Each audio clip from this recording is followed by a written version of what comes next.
Hello friends, welcome back. In this session, we will understand top 30 interview questions from Python. I am going to take you through 10 questions each in 3 sessions, and all these are very interesting as well as important questions.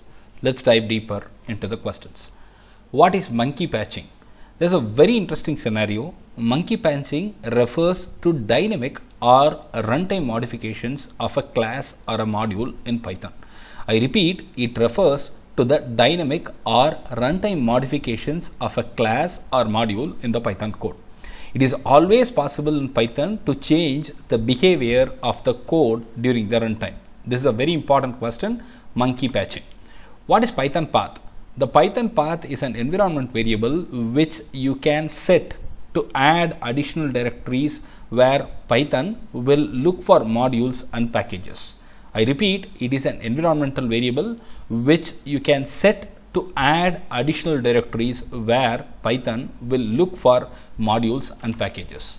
What is PEP8? PEP is expanded as Python Enhancement Proposal.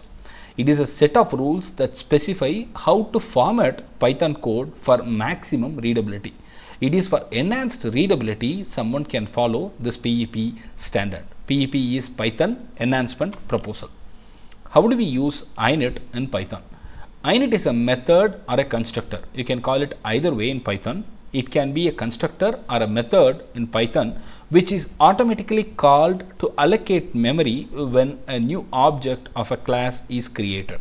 Whenever you get an object created for a class, this method automatically gets called towards allocation of the memory. So init is a constructor or a method. You call it the way you want. Explain what exactly is a decorator in Python. A decorator is a design pattern.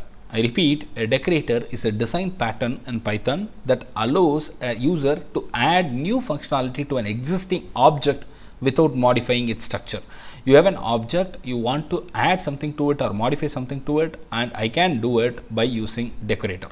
So we are not going to modify the structure, but we can add new functionality to the existing object through decorator. Decorators are usually called before the definition of a function you want to decorate. Is Python an interpreter language? Yes, it is an interpreter based language. It executes the code line by line. Python, JavaScript, or all these are interpreter based languages, and it directly proceeds from the source code, and there is no intermediary step called as compilation, and it is directly running step by step, line by line on the source code. Lambda, what is it? A lambda is a small anonymous function, and a lambda function can take any number of arguments but can have only one expression. I have presented a very simple example for you in front. X is equal to lambda a plus 10 into 6 plus 6 and print x of 5. So you can see that I have got only one expression, but I can take as many number of arguments as I want, and the output is 71. A lambda is a small anonymous function, and I repeat, it can take any number of arguments but can have only one expression. What is pass in Python? So very important question. What is pass in Python? The pass statement is used as a placeholder for the future code. When the pass statement is executed, nothing literally happens, but you avoid getting an error because of that empty space. You cannot have an empty code in the Python. You will get an error if you miss it. So you are going to not get an error if you use pass there. For an instance, I am going to give you an example here. A equal to 33, B equal to 200. If B greater than A, I commented the pass, there is nothing here. This will give me an error. But when I use pass, this error can be avoided. So empty code is not allowed in the loops, function definitions, class definitions, or in if statements, and you can avoid you getting error through inclusion of this pass. This is a very nice statement. Nice usage of pass statement can be seen whenever you want to include a lot of code in future, but you may have to reserve the space there, and you can go ahead with this method of using pass. What are the differences between the list and tuple? There are a lot of differences, but you can identify few of them immediately. A list consists of mutable objects which can be changed after creation. Tuple is not so. It is all immutable. You cannot change. A list has a larger memory. Tuple has a smaller memory. The list is stored in two blocks of memory. One is fixed size and another one is variable size for storing the data. tuple is stored in single block of memory. Creating list is slower because two memory blocks are to be accessed. Obviously, it is easier and faster in tuple because it is just one block. An element in a list can be removed or replaced with ease. An element in the tuple cannot be removed or replaced. The way it can be written is in the bracket, in the square bracket 1, 2, 3. But here it is in this way 1, 2, 3 with an angle bracket.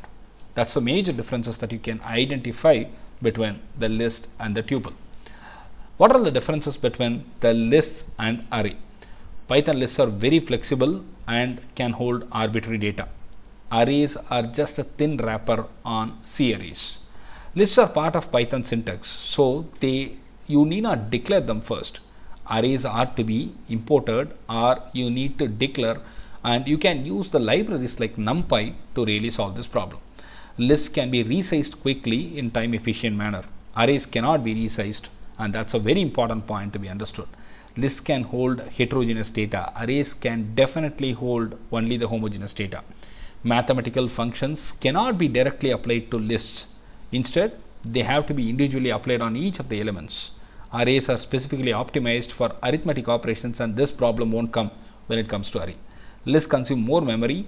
Since arrays stay the size that they were when they were first initialized, they are really compact, and most importantly, the size is in your control. Thank you very much, and more to follow, folks. I'll come back with more questions in the next session. Thank you very much. If you like the channel, the content, please give a thumbs up and subscribe. Thank you.